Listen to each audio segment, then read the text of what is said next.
Assalamualaikum warahmatullahi wabarakatuh.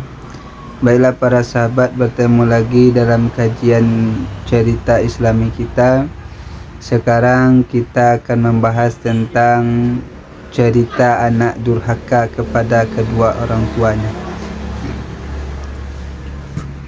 Hukiya an Atha ibni Yasar anna qauman safaru wa nazalu fi bariyatin. Diceritakan dari Atha bin Yasar bahwa suatu kaum berjalan mereka itu dan mampir mereka itu di sebuah daratan, di sebuah negeri. Fasami'u nahiqa himarin mutawatiran. Kemudian mendengar mereka itu akan rengekan himar hal keadaan mutawatir. Didengar suara himar selalu keras sehingga membuat bising telinga. Fa'azharahum, kemudian mempergadangkan hianya suara akan mereka itu. Fantalaku yanzuru ilaihi, kemudian berangkat mereka itu untuk mencari mereka itu kepadanya suara. Lalu berangkat orang yang bermusafir ini dicari di mana sumber suara himar ini, karena suaranya sangat keras sehingga membuat mereka itu bergadang, tidak tidur malam. Kita kalau ada bising-bising kan, kita tidur malam ada bising kan membuat kita tidak mau tidur. Sama seperti itu. Wahidahum bi baitin minasyi'ri, dan tiba-tiba mereka itu di sebuah rumah, di sebuah lembah. Fihi ajuzun, padanya rumah itu ada orang tua yang sudah lemah.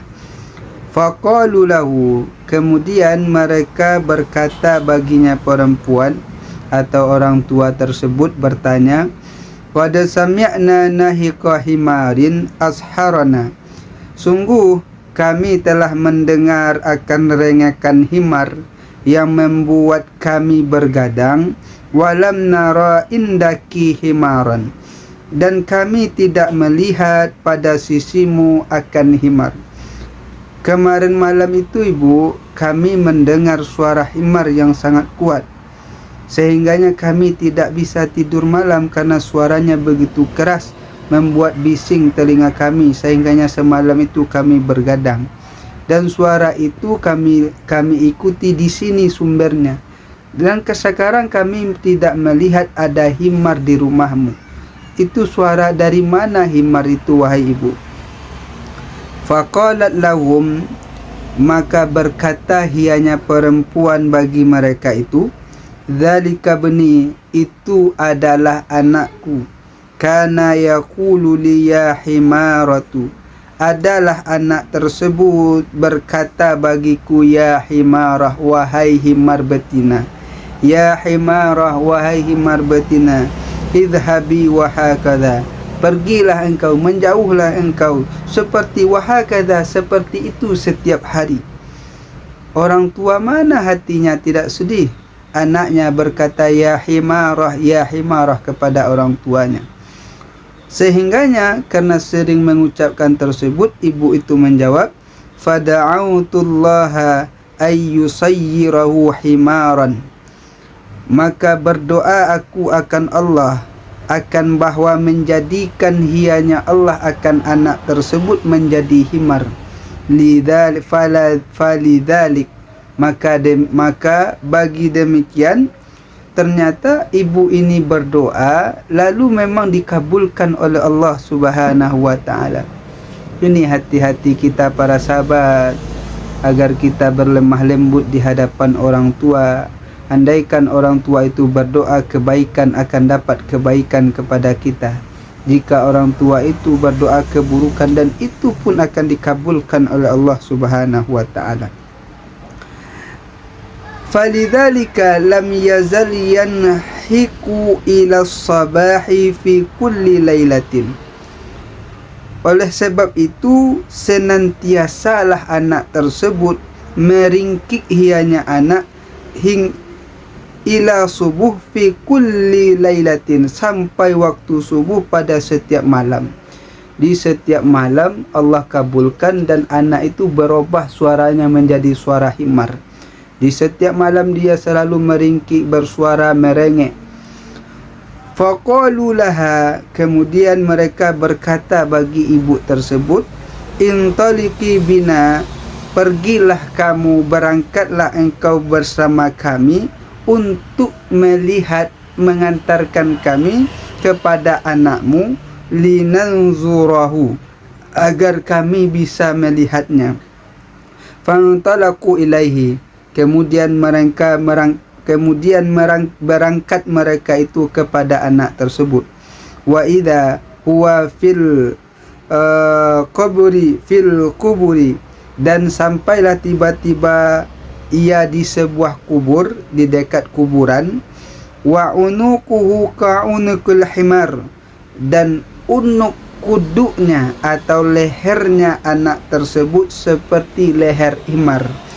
Jadi dari leher sampai kepala itu berubah menjadi himar, yang badan ke bawah masih badan manusia. Astaghfirullahaladzim. Ini sebab apa? Karena durhaka kepada orang tuanya, yang sering mengatakan orang tuanya, ya himarah, ya himarah, wahai keledai betina. Ini hikmah bagi kita para sahabat. Makanya Al-Quran mengatakan, wa qada rabbuka alla ta'budu illa iyyahu wa bil walidaini ihsana. Sesudah Allah perintahkan kita untuk menyembahnya, yang kedua yaitu wa bil walidaini ihsana, dengan kedua orang tua kalian berbuat baiklah. Apalagi bagi adik-adik, teman-teman atau sahabat yang belajar nahwu saraf, kaedah nahwu dan saraf, ini bisa menjelaskan Al-Quran dari segi nahwu saraf. Karena bi ini faedahnya yang pertama ada isti'anah, menolong, dan ada faedah yang lain yaitu ilsaq.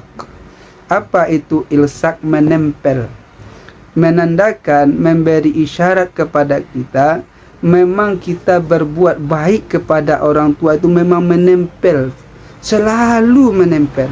Apa maknanya? Walaupun kita sudah sukses, walaupun kita sudah kaya, walaupun kita sudah jadi pejabat, yang berbuat baik kepada orang tua jangan sampai ada jarak karena kekayaan yang kita miliki.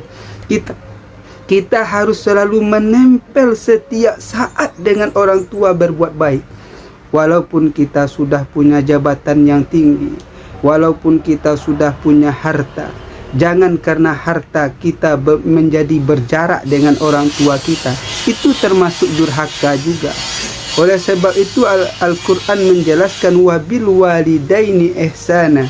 Bi itu dengan makna ilsaq, yaitu selalu menempel setiap saat berbuat baik kepada orang tua. Walaupun masih dalam keadaan kita belum sukses, walaupun kita masih dalam keadaan susah, walaupun kita sudah dalam keadaan kaya, kita selalu menempel setiap saat berbuat baik kepada orang tua. Dan jangan sampai orang tua tu merasa berjarak dengan kita, dengan kekayaan kita, rezeki kita, sehingganya kita berjarak dengan orang tua, maka hilanglah wabil walidaini ihsana. Mudah-mudahan para sahabat dengan hikmah cerita ini kita patuh kepada orang tua, berbakti kepada orang tua. Walaupun kita sudah sukses, maka ingatlah jasa orang tua. Makanya saya ketika membawa anak, ada lomba kemarin itu di Kota Padang, saya tanya, yang ikut lomba itu ada 9 orang, 4 perempuan, 5 laki-laki. Ini sudah ada yang menelpon orang tuanya. Rata-rata seluruhnya menjawab, belum ku. Saya perintahkan, kalau kalian ada lomba atau kegiatan yang sangat bagus atau melakukan sesuatu, minta solusi ke orang tua, minta doa kepada orang tua kalian. Sekarang telpon orang tua kalian. Alhamdulillah, anak kami ada yang juara 1, yang P Najwa Dwi Noprisa, juara 3 yaitu Muhammad Faiz Al-Ghifari. Ini sebab kami ingin melatih agar setiap kegiatan anak itu dia dekat dengan orang tuanya. Kalau ada dia pergi lomba, dia telefon orang tuanya terlebih dahulu, minta doa kepada orang tuanya. Karena wali yang sesungguhnya wali adalah doa daripada orang